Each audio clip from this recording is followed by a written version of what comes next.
Oi, vocês estão bom? Eu não ia fazer um vídeo sobre Rebel Moon, até porque muita gente não gosta desse filme. Vou trazer esse vídeo, mas de um jeito um pouco diferente. Então você que é fã do Zack Snyder, segura o dedo, tá? Não sai digitando, xingando, tá? Que por incrível que pareça, é o único vídeo que eu recebo hate aqui no YouTube. Aqui eu não vou falar de roteiro. Não vou falar de problema de roteiro e nem de problemas de direção do filme, que são as duas coisas mais comuns apontadas dentro dessa produção. Eu vou falar dentro do que eu trago aqui no canal, que é o design de produção do projeto e as coisas que são relacionadas a isso. Que aí às vezes tem cinematografia, que é a fotografia do filme. E caso seja necessário, por conta disso que eu tenho a trazer, eu acabe trazendo um ponto de direção e de roteiro, mas coisa pontual para poder fazer andamento dentro do design de produção. Antes que vocês perguntem quem é você para poder falar isso, olá, meu nome é Marcos Diniz, com I no final, sou arquiteto, cenógrafo e diretor de arte. Eu trabalho dentro da área de pesquisa nessas áreas há quase 15 anos, então acredito que tem alguma coisa que eu possa acrescentar aí. Mas aqui eu vou fazer muito mais uma análise de produção e algumas coisas que podem ter acontecido para que chegasse dentro do resultado que a gente tem desse filme. Então, se você está procurando uma resenha do filme, esse aqui não é uma resenha. Se você está procurando que eu fale sobre a análise da direção do filme, do roteiro, para xingar ele, não é esse o intuito do vídeo. O intuito do vídeo é totalmente outro e que inclusive é uma das melhores coisas que tem nesse filme, que é a direção de arte dele. Em muitos pontos ela acerta, em muitos pontos não é que ela erra, mas que são tomadas algumas decisões ali no meio do caminho que essa direção de arte acaba ficando um pouco a desejar ou não sendo explorada da forma que ela podia ser explorada. Antes de eu começar o vídeo, eu vou pedir para você ver se você já está inscrito aí no canal. Tá? Se inscreva, curta o vídeo. Isso é muito importante porque eu sou um canal muito pequeno e o YouTube ele só passa a recomendar o canal quando tem algum tipo de interação nos vídeos que eu publico. Por favor, verifique aí, se inscreva, curta o vídeo e no final deixa seu comentário. Se for hate, vai ser bloqueado, só você vai ver, tá? E se não for hate, a gente pode aí conversar, trazer mais informações e algumas coisas que eu posso não ter trazido aqui, porque é muita coisa. Bem, eu acho que da parte do Zack Snyder, o que dá pra gente falar dentro dessa produção é que ele tem, assim, dentro das entrevistas dele, principalmente algumas entrevistas que a própria esposa dele dá, a Deborah Snyder, é que ele pensa nessa história, ele já tem mais ou menos uma ideia formada desde a época da faculdade. Ele tem 59 anos, então a gente pode colocar aí que há mais ou menos 30 anos ele já tem essa ideia formada, não só formada, mas como ele trabalhando na cabeça dele.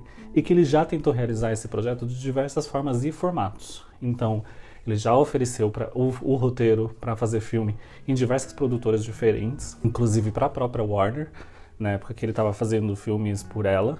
E também chegou a oferecer em outros formatos, como em videogame. E aqui eu coloco uma ênfase em videogame, porque esse universo, tanto o roteiro dele quanto o visual, funcionaria muito mais como um jogo de videogame do que um filme propriamente dito.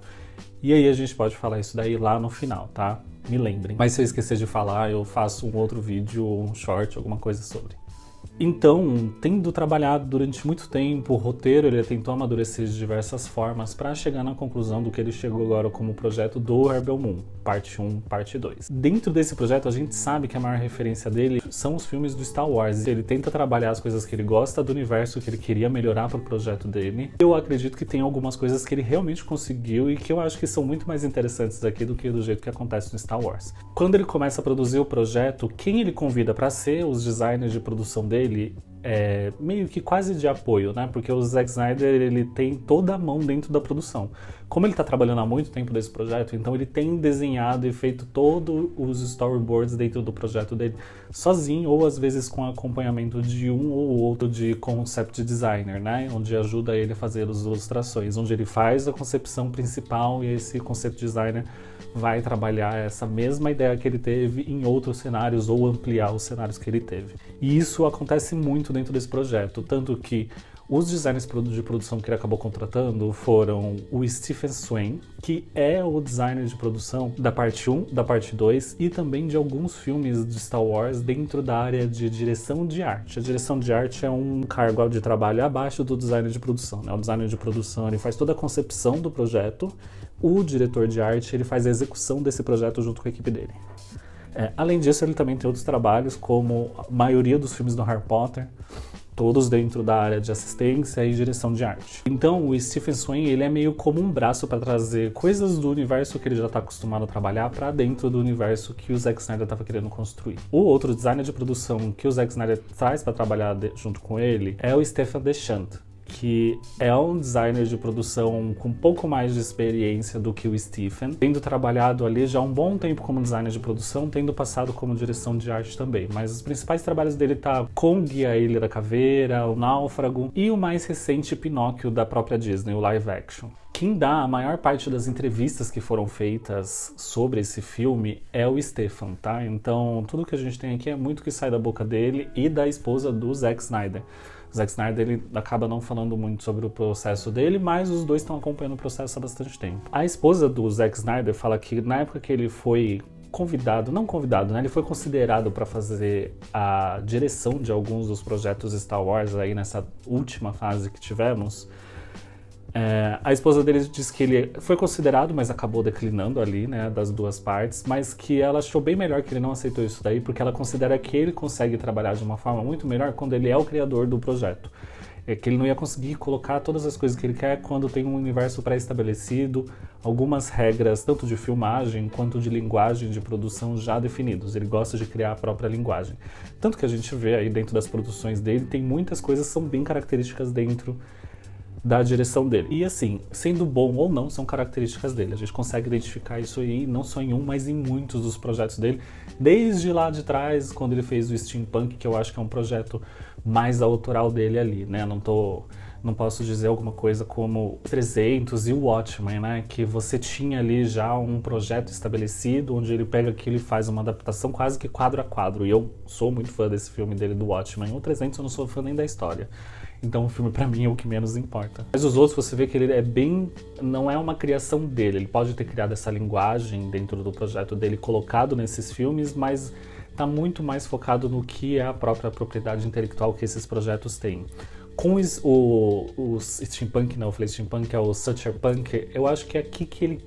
Eu não sei se essa história é adaptada de outro lugar, mas esse filme parece muito um filme do Zack Snyder quando você assiste. Ele tem todas essas características que ele tenta colocar de jogabilidade do personagem, onde ali em diversos momentos parece que aquilo é um jogo mesmo de videogame.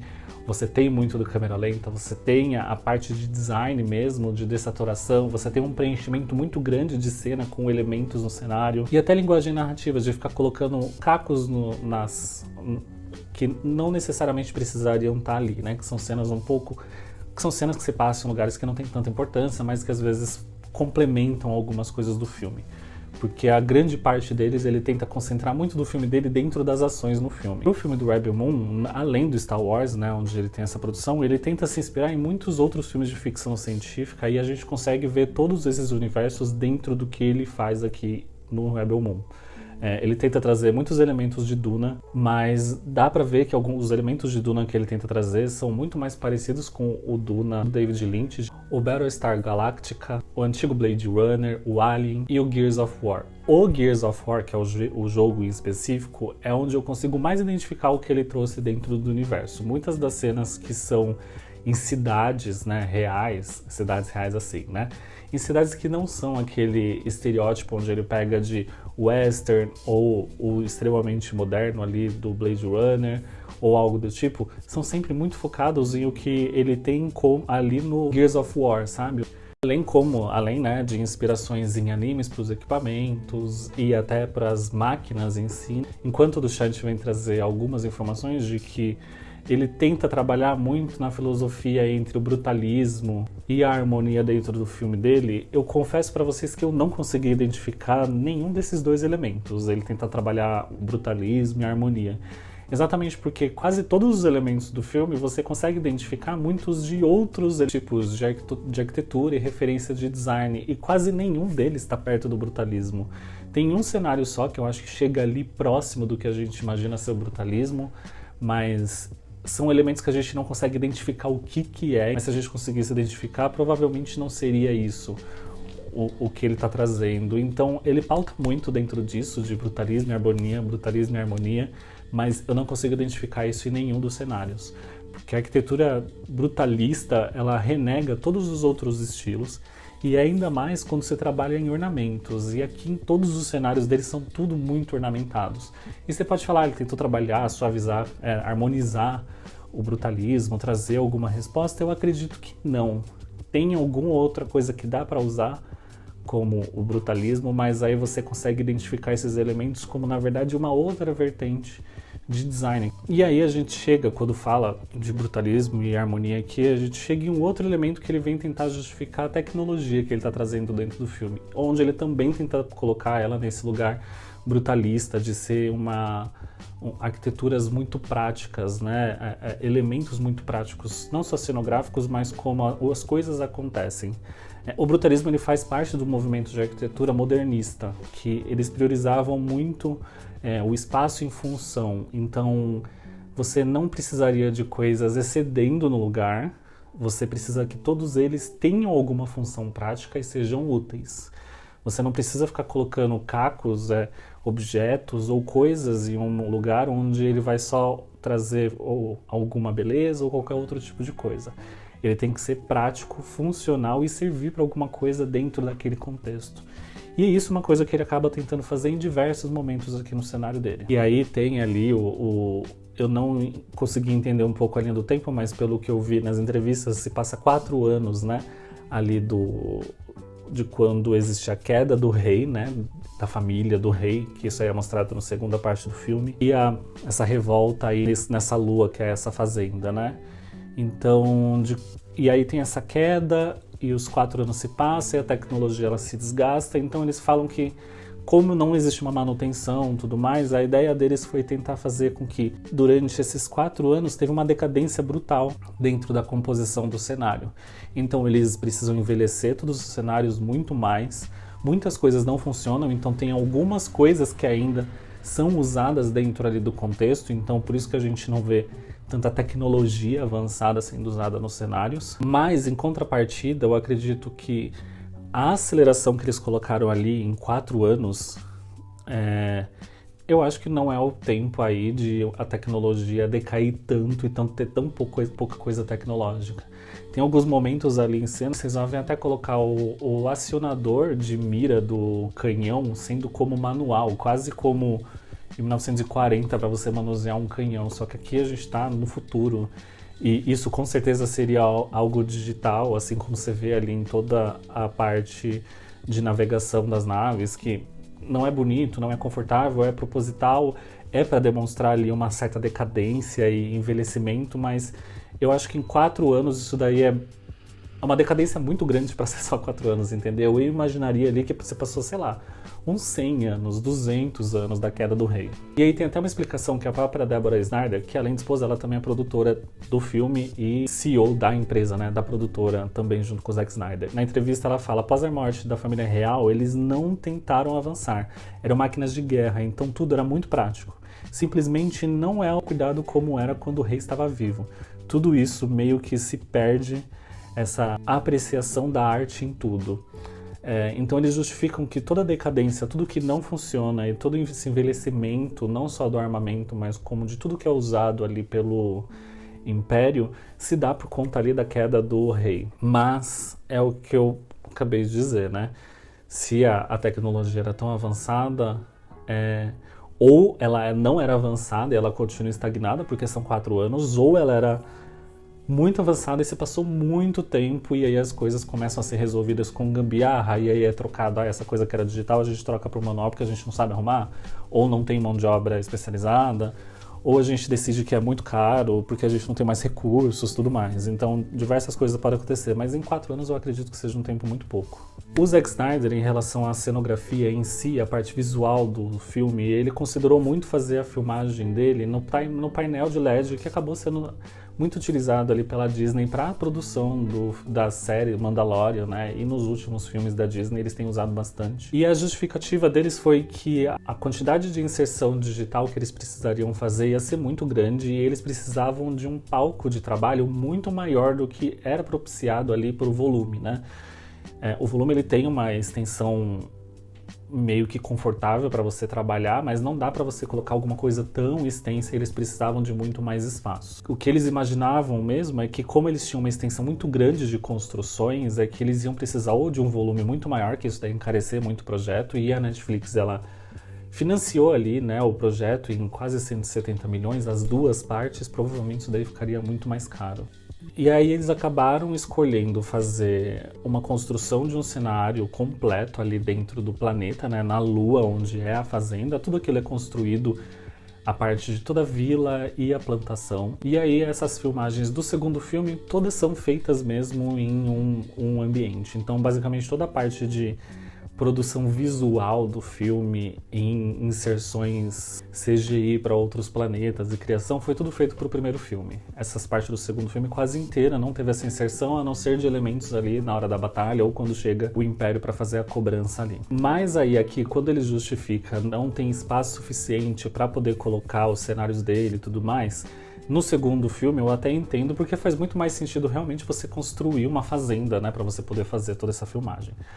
Mas até mesmo na região da fazenda, quando eles começam a fazer toda a inserção CGI, eu não consigo nem fazer uma localização geográfica de como que tá essa construção. Colocam ali as filmagens do que eles querem, depois fazem a montagem, mas isso daí não casa nem com o que é mostrado dentro do cenário.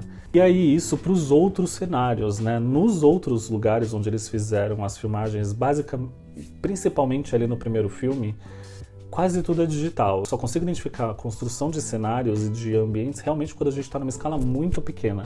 Ali no 1 para 1, basicamente, é o que tem de construção. Todo o restante é inserção em CGI. E eu não consigo ver um trabalho tão bem elaborado, porque eles fazem toda vez que eles estão chegando no ambiente, eles não exploram o lugar onde eles estão chegando. Mostra de longe o lugar onde eles estão chegando, o nome do lugar, e aí eles já pousados e circulando ali numa metragem ali, ou a ação já acontecendo do que eles precisam. Isso acontece ali no western, quando eles chegam no primeiro momento e a Butella conhece ali o cara que vai dar a carona pra ela. Depois, quando eles vão lá na fazenda, que tem o Grifo, que eles acabam conhecendo um dos outros companheiros. Depois, na lua da mineração, né, no planeta mineração, também eles sempre mostram de longe e depois disso eles já vão para uma escala muito pequena. E o que eles mostram dos outros lugares já são uma exploração muito mais de... Eu consigo dizer que parece muito com alguma coisa que foi solicitada dentro de uma inteligência artificial. Sabe quando você tem... Isso sempre viraliza nas redes sociais, que aí a gente tem uma imagem que é feita de um lugar real, sei lá, as pirâmides. E aí você pede para a inteligência artificial, ou até antes disso, tem muitos artistas que fizeram esse trabalho aí de imaginar o que seria por baixo, e aí você pega a pirâmide em cima e embaixo você imagina o que é embaixo daquilo.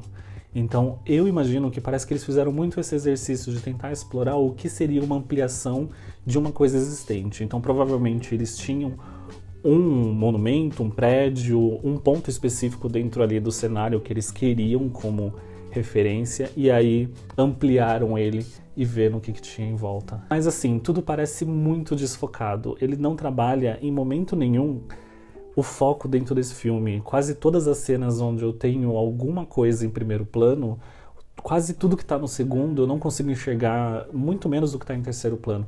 Pouquíssimas coisas, e geralmente são essas horas que eles chegam nos planetas que a gente consegue identificar em um plano maior o que é, mas logo depois disso já corta e o que está em fundo é tudo em desfoco e eu não consigo enxergar o que é aquele cenário, o que é aquele trabalho. A gente imagina o que é e consegue tirar uma conclusão pelos formatos e tudo mais, só que não tem foco em nada. O foco está sempre muito no primeiro plano. Tem cenas muito que não tem necessidade, que parece que tá só o personagem, atrás é uma parede, você vê que tá ali desfocado no fundo, né? E não é um desfocado só que eu não consigo ver, é um desfocado quase distorcido. Quase como se você estivesse trabalhando dentro de um sonho ou qualquer coisa do tipo, onde é muito comum que isso daí você vá utilizando. Mas aqui ele utiliza em todo momento dentro do filme. E em alguns momentos faz muito sentido, que aí são momentos de lembrança ou qualquer coisa do tipo, que ele usa muito mais recurso. Mas em quase todos os outros momentos ele também utiliza com mais ou menos intensidade. E aí as referências de diversos cenários, né? Ele tenta trabalhar aqui um império intergaláctico, que a gente não sabe se é Terra ou se é qualquer outro lugar.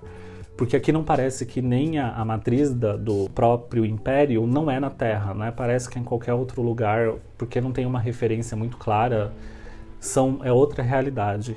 Mas eu acho que o que acaba não só pecando nas pessoas que ele está escolhendo para fazer o projeto, como nos seres que ele decide trabalhar, a gente tem uma gama muito pequena de aliens que ele resolve colocar aqui dentro do filme, então alguns poucos que aparecem são até interessantes, mas não são muito bem trabalhados e aparecem pouquíssimo. Então você pensa que ela viajou em vários planetas, encontrou um ou outro alien, o restante é tudo humano, né? São todos seres humanos. E aí ele resolve fazer uma coisa estritamente étnica dentro de todos esses personagens. Você tem ali o cara negro que está dentro de um cenário do Império Romano futurista, e aí em uma escala muito maior, e aí a gente entra no que eu falei lá atrás, de você ter o cenário e imaginar ele de uma forma diferente, ampliada. Então a referência tá ali, Roma Antiga. Você tem uma personagem asiática dentro de um ambiente cyberpunk futurista, e tudo ali meio que remete a cyberpunk e alguns outros elementos de Blade Runner, o Blade Runner antigo, né, não o Blade Runner novo, e até mesmo de Alien, né, trazendo ali a alienígena e o jeito que é conduzido toda aquela cena. E depois a gente tem um nativo americano, que parece ser muito nativo americano. Depois a gente consegue colocar ele em outro lugar étnico, né? Que ele tá muito mais ali para um meio leste europeu ou oeste asiático, né? Que ali parece muito com Turquia, muito bem trabalhado, um cenário bem Istambul ali, principalmente quando ele tem aquela lembrança da memória dele, o que fez que ele fugisse para outro lugar e tudo mais. Mas aí você coloca uma pessoa que ela tem muitas características das duas áreas e em suas áreas, né? E aí depois, que aí eu acho que o mais, eu não acho nem que é discrepante, que eu acho que ele não cabe dentro do lugar, que quando chega nos Rebeldes, ele acaba colocando também pessoas étnicas, e eu acho que assim, ele tenta pesar um pouco a mão dentro do que ele está colocando de proposta aqui, mas um filme com proposta intergaláctica, onde a gente não tem alienígenas, mas na verdade a gente não sabe se essas pessoas são alienígenas ou não. Eu imagino que sim, eles são alienígenas humanoides ali de certa forma, só que com todas as características humanas. E aí na hora que você tenta fazer um trabalho de presente e rememoração do passado desses personagens, eles estão dentro ali das suas características e lugares, né? Isso daí, pra mim, eu acho que não é um trabalho tão bem feito, que eu acho que ele poderia explorar de outras formas. Eu acho que o trabalho mais interessante dentro dessa exploração aí acaba sendo o da Baedona, né? Que, primeiro que eu amo essa atriz, né? Eu gosto de todos esses atores que estão ali, eu já conhecia muitos deles de outros trabalhos.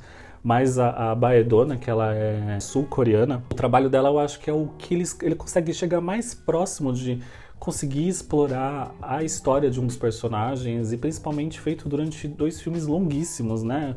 Os 2 filmes têm mais de 2 horas, ele tenta explorar de certa forma ali a história deles, mas ele acaba deixando de lado explorar a história deles, colocando em um momento muito curto onde cada um conta um pouquinho da sua história, só que de um jeito muito resumido, que eu acho que podia ser explorado de uma forma muito melhor, assim, até porque o porquê do momento que eles são encontrados tem muito a ver com a história desses personagens. E o da Baedona eu achei que foi o que foi melhor explorado, e principalmente ali ligado com as armas que ela usa, né?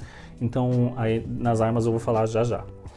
Então, a história dela eu achei que foi a que mais chegou próximo de você conseguir contar isso, tanto em cenário, né? Você consegue trabalhar um pouco melhor onde ela tá e o que ela tá fazendo, não só mostrar de um vislumbre ali o que era e onde a pessoa tá hoje. Tanto que foi o personagem que eu acabei me interessando mais, porque é o que é mais mostrado ali durante o filme, e também tem uma importância para ela ali no futuro, né? A história dela dentro do filme. E assim, uma importância para ela no futuro ali, próximo. Não que ela vai ter alguma importância para a história, porque todos esses personagens acabam muito sendo esquecidos ali em muitos momentos. Quando eu chego na parte do armamento, aí sim eu consigo ver alguma coisa bem trabalhada. Eu achei que as referências que eles tentaram trazer ali dentro de vários animes, como Ghost in the Shell principalmente, para a produção tanto dos robôs, dos armamentos e do visual deles ali, eu achei que foi uma coisa muito bem trabalhada. O proper designer que fez toda essa parte das armas, ele ajudou a pensar ali como trazer todos esses equipamentos, não só de Star Wars, mas do universo de filmes de ficção científica, pro universo do Rebel Moon, né? Que o Zack Snyder ele queria que todos eles fossem práticos, funcionais, e que não teria só uma explicação de, assim, citando o sabre de luz Star Wars, né? Que é só um equipamento que você aperta, solta uma luz e aquela luz corta. Aqui ele transforma, por exemplo, o equipamento que a Baidona, que a Nemesis usa, é uma faca realmente que ela esquenta muito e ela corta, né? E aí, só que para você usar esse equipamento, a lógica é você não vai conseguir usar na sua mão. Então, ela, né, spoiler, mas vocês provavelmente viram o filme, por isso que vocês estão vendo aqui esse vídeo, mas ela não tem os dois braços por conta disso, exatamente. Ele queria que o equipamento, para ser prático, fizesse sentido, não só o equipamento, mas a adaptação que ela precisa fazer corporal para que isso seja funcional ali. Então, em detrimento de ser funcional, ele decide cortar o braço do personagem, transformar ele em um braço robótico para poder manusear da melhor forma possível aquele equipamento. Tem uma história ali, como que esse equipamento, não que ele foi criado, mas para que ele era usado, dentro da mitologia e tudo mais, mas não é muito bem explicado. E aí você vê, nesse momento, quando eles tentam trabalhar os equipamentos, as tecnologias ali, aqui você consegue ver bem o retrofuturismo, né? Onde ele trabalha todos os equipamentos no mais avançado da tecnologia, mas com uma versão retrógrada dela, né? Então você tem ali muitos elementos que são bem característicos dos animes, principalmente nos que tem ali referências em robótica. Então essa parte eu acho que é muito bem trabalhada, mas assim como a fotografia, a decisão de fotografia de simplificar e embaçar muitas coisas, até essas daí em alguns momentos acaba ficando muito aquém do que eu acho que podia ter sido mostrado dentro desse filme. Eu não sei o que aconteceu dentro dessa produção, que se foi corte de verba, se foi alguma coisa que dentro da decisão final, toda a parte de imagem desse filme, eu acho que ela não foi muito bem trabalhada. Então a gente tem uma gama muito grande de coisas interessantes que são mostradas aqui, que poderiam ter sido mostradas de uma forma muito mais ampla, mas eles decidem apagar tudo isso dentro da parte de fotografia do filme. Quem faz a fotografia do filme é o próprio Zack Snyder, ele não contrata um diretor de fotografia externo, é ele que dirige e faz a fotografia do filme, então eu acho que aqui ele não conseguiu conciliar as duas coisas da melhor forma possível. Porque tudo que o diretor de fotografia podia valorizar no filme, ele acabou apagando o detrimento do que ele queria focar para poder mostrar. E às vezes não, muitas das vezes o foco do que ele queria mostrar não era tão interessante assim. Se você quer construir um universo intergaláctico, espacial, expandir ele o máximo que você puder dentro da sua obra e mostrar isso em diversos momentos, faz sentido dentro da fotografia você mostrar isso. E ele faz tudo isso para chegar na hora de apagar o máximo de coisas possível que ele pode. Então eu acho que aqui ele acabou pecando muito. Tem muitos momentos, por exemplo, dentro das naves, que você vê que a fotografia às vezes não foi nem trabalhada naquele cenário. Parece muito... Os momentos, principalmente quando você está dentro da nave do Império, parece que foram gravados com câmera de estúdio de TV, sabe? Não querendo fazer uma comparação, mas eu acho que é uma referência muito grande que eu tenho de produção de ficção científica de TV, é a série Doctor Who. E ela começou a melhorar um pouco o aspecto fotográfico dentro dos lugares dele, que não parece que as coisas são de brinquedo, sabe? Vai fazer muito pouco tempo, mas assim, grande parte dessa primeira fase ali de 2005 pra cá, você vê que as coisas, a filmagem dele, a direção de arte dele é boa, mas você vê que a fotografia não acompanha a direção de arte, então as coisas que você está vendo não tem textura, não tem um acabamento, é uma coisa muito característica de televisão ter esses aspectos de cenário. A fotografia, ela não a fotografia é muito mais estática, ela tenta parecer muito mais realista. No caso do filme, ele usa muito disso dentro do projeto dele, e em diversos momentos nessas cenas dentro da nave do Império principalmente, parece tudo muito filmagem de TV, não tem acabamento nas coisas direito. Por mais que você tenta fazer um projeto legal, por exemplo, para o design de alguns dos uniformes ou de alguns lugares ali, quando você está fazendo a filmagem, você está vendo aquilo acontecer, parece que você está vendo uma série de TV, não parece que você está vendo um filme. Às vezes a gente imagina que a ordem das coisas são cronológicas na hora de filmar, mas na realidade a ordem de filmagem de um filme muitas vezes ela é de acordo com a necessidade do estúdio, com a necessidade dos atores, né? Então muitas dessas coisas acabam sendo feitas em momentos diferentes. Então não sei se essa parte da produção foi uma das últimas, onde já tinha muito do vamos, a gente precisa terminar, e acaba ficando muito aquém do que já não é tão bom dentro do filme. Então aqui é um resumo muito grande que eu consigo tirar dentro dessa produção do Rebel Moon. é que todas as melhores cenas, todas as melhores coisas que a gente tem dentro da produção em relação ao visual, à estética, ao design de produção, à fotografia, foi tudo apresentado pra gente nos trailers. Então, os trailers ficaram muito bons, mas na hora que a gente vê isso ampliado dentro de uma produção cinematográfica, cada um com mais de 2 horas, isso não ficou muito bom. Nem na parte 1 e nem na parte 2. Com exceção de muitas das cenas que são feitas ali na parte 2, dentro da fazenda, que ali você está em um ambiente controlado, você está dentro do estúdio, você não está quase tudo em CGI, né?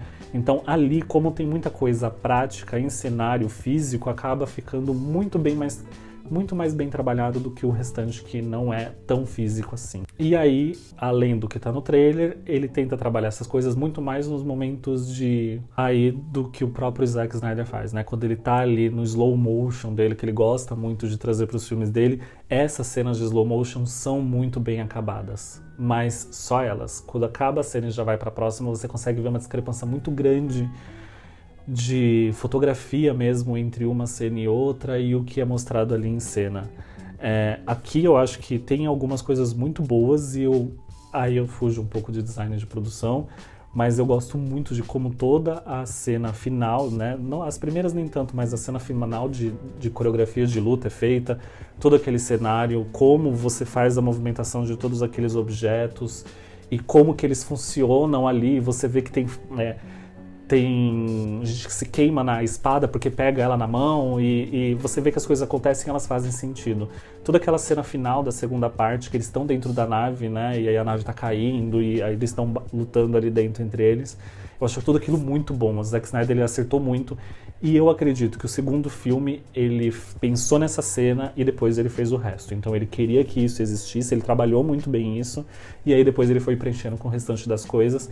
E uma outra coisa que ele queria mostrar dentro do projeto, que aí a gente vê que o que ele quer mostrar, ele tá sempre bem trabalhado, que são basicamente as imagens em slow motion dele.